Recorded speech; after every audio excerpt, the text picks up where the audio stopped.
It's time for the show that engages with people of the combat sports world. And now, presenting the reigning, defending, undisputed combat sports show champion of the world, Flash Knockdown. All right. So let's now move on and review some of your flashlights, Adam. And let's go all the way back to April 2017 and your MMA debut at Budo 20 in Bolton. It was the same day as UFC on Fox 24, headlined by Demetrius Johnson, defending his UFC flyweight belts against Wilson Heiss. Do you remember that day well? Yeah, parts of it. Yeah, I remember waiting around in the back. And listen, that was another one. Obviously, we've had an email exchange before this. We've talked about like opponents that have dropped out and this and that. On that one, I think I had 3 opponents, and I don't think you named one of them. 3 guys. Andy I don't Ellis. know what had happened. Andy Ellis. I don't even know whatever happened to him. But Andy Ellis, I was meant to fight him. I was meant to fight another lad from what's it called? Manchester Predators. I was meant to fight him, Tom Summit. I've seen him since we've spoke. But yeah, literally 3 or 4 fights, and then when it came to it, they got that guy Tom Wright. Is that who it was? Yeah. Tom Wright and Connor Yorkie. Yeah, Connor Yorkie. Yeah. So I knew a guy from his gym, David Whitehead, and I just said to him, like, "What's happening?" And he's like, "No, he's just gone AWOL from the gym. He's just not turned up." I'm like, all right, sound. But yeah, so they got that. They had that other guy in the gym. They had that other guy, that James McNulty, mate. And I just felt a bit shit, really, because I'm one of them. Me, like, I'd rather get in there, right, and get my head punched in, but like it be worth it than go in there, kick a guy in the leg that's going to throw himself on the floor. Do you know what I mean? And it was like you're bullying him. Yeah, but what's more is, mate, it's like how can you gauge? Like, how can you gauge anything? How can you gauge if you are any good, or how can you gauge if anything you are doing is working? If you fucking have to fight these guys that are going to throw themselves on the floor for 50 quid, do you know what I mean? Yeah, bad, mate.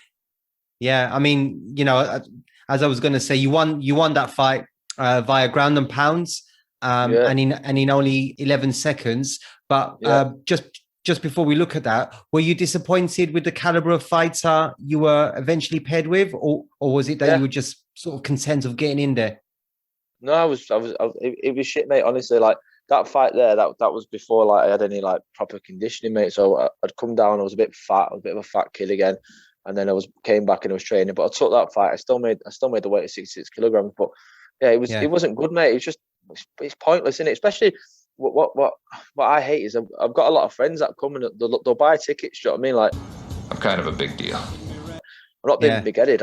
When I have fights, and a lot of my friends do come. Do you know what I mean? And I just felt like, they've all just paid 30 seconds to watch me beat up some like kid who's going to be out back in a minute, taking, doing smack or something for 50 quid. Brilliant. What do you say? He looked like some like Romanian like crackhead road sweeper or something. Yeah. I don't know what he was on. He had a lot of heart tonight in this fight, and I think you should call it a wrap. But yeah, mate, but that kind of thing shouldn't happen either. I understand, like, I'd rather he just cancelled it, if I'm being fair. But Chris Clark sorted it. You know, he got him in, and it is what it is, isn't it? Yeah, but 11 seconds, it must have felt good, no? Yeah, it felt good, mate. But then I also think, come on, if a beating up handicap kid at the end of the day, mate, he's like done some mad shoulder roll and that, and he didn't have a meal or anything. It's worrying, wasn't it? It didn't look good, did it? It didn't look, you know what I mean?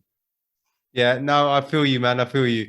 So after that, Adam, we didn't see you for exactly 8 months. Any particular reason? Yeah, I think I'd been deployed again to Kenya. Honestly, mate, I think I've been in Kenya like 5 or 6 times. You know what I mean? And I think I was in Kenya, and I remember messaging Chris saying, "Oh, when I get back, I want to fight someone." And I had that fight against Gimp from Wales. Carl.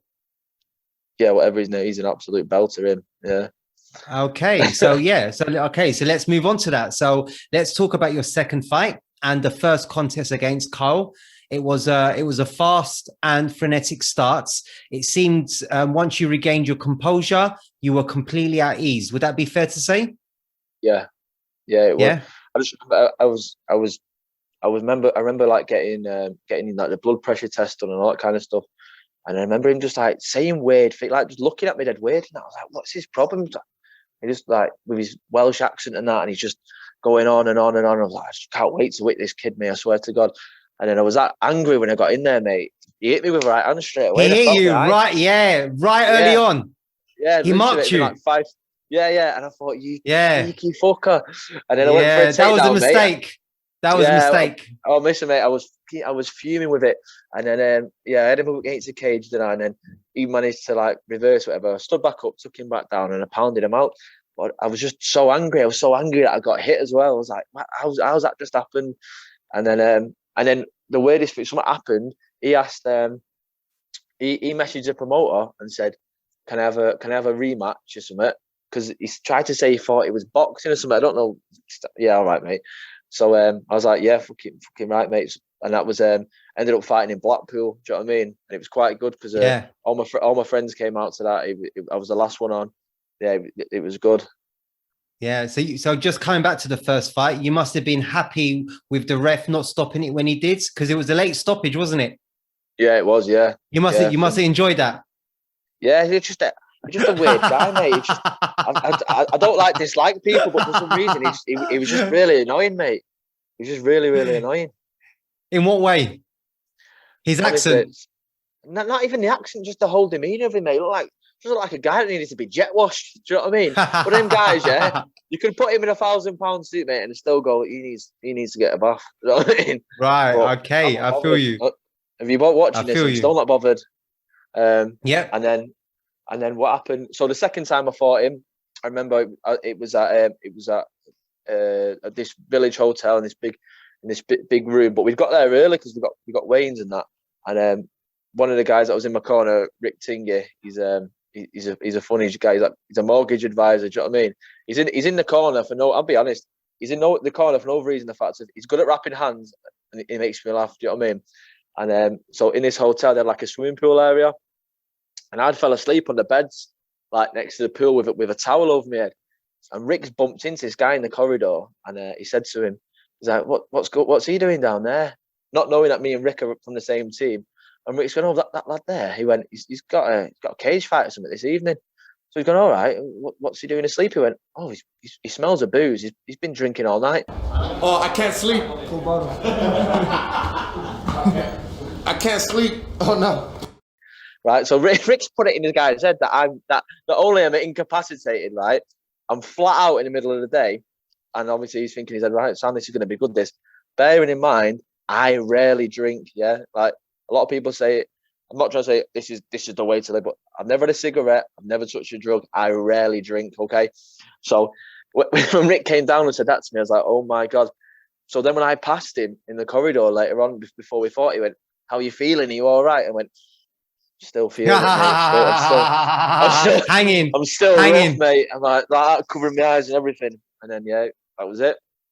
Right. Okay. So as you quite rightly put it, you finished him 9 seconds quicker in the rematch. Did you expect it to go any other way? No, not at all, mate. I just wanted to make sure I didn't get hit in that one. That was it. Yeah, you didn't, did you? No. Okay. And then 6 months later, you're back on Budo in Bolton versus a guy that we mentioned earlier, Reece Streets. And yes, you guessed it, another change in opponents. You went up to lightweight for that fight. What was the reason you did that? And how did it feel competing at that weight? So, so the reason I've done it is because I'd been away. I'd literally been back a couple of weeks again. And I'd done it at the time. Something had happened within the regiment. We'd lost one of the lads, and it was just a way of getting all the lads back together again. Do you know what I mean? And that was the basic idea behind it. So went down, had a fight. A lot of lads came out, and that was it. It was good. Okay. Well, once you were safely able to close the distance and get your hands on him, that was the beginning of the end, wasn't it? Yeah, listen, I've seen that little knockout that Reece has got against that guy on from FCC. Yeah, Was he knock him out in like 5 seconds or something? And like Yeah. this guy, listen, I've seen them videos of me on there. Like, I look like I've got some mad like yogurt body. Do you know what I mean? And then I'm looking at this guy that Reese is fighting. The guy's ripped up to death. He's got the traps up here, and then Reese just banged him out with one dig. And I thought he's got some power in him because he's a decent. Like, I know his MMA records, but his boxing's like he's a really good boxer, Reese. Yeah. And I thought I'm not getting it by him. I was like, I can't be bothered with it. And then I remember he kept on doing it, so I changed stance a few times, and then I covered the distance, didn't I? And that was you that. did. But again, and that was Reese came in last minute again. Again, no fault of my own. It just happened. No, I know it did. And how many knees to the body did you land? I don't know. I don't know. I lost count.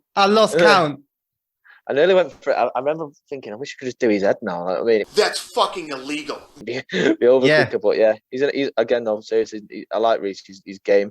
I met him at Celtic Gladiator when I was getting like my head stitched up.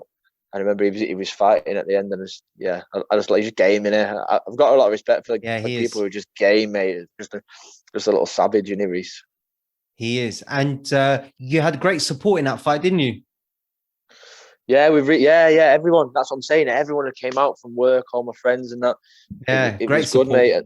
Yeah, it was good. Even at the time, the officer in my company, a guy called Major Stephen Day, he came out with his pregnant wife. And I've gone, I didn't know your wife was pregnant. What's you bringing your pregnant wife here for? He was sound, mate. Got him a seat and that. And yeah, they had a beer and he watched the fight. Good. And you ended that fight with the guillotine choke. Who? Making him tap out immediately. Talk us through that transition, please, Adam. Do you know what, mate? I'd be lying if I could say I can remember. I can't remember. I think I hit him in the body, didn't I? And then I hit him in the head, and then I just went for a guillotine, and then he just tapped out. Tapped out straight away. Yeah. Those big arms, man. Yeah, mate. That's exactly what. Guns. I don't know what your camera's doing, but if it's making my arms up big, I'm happy with it.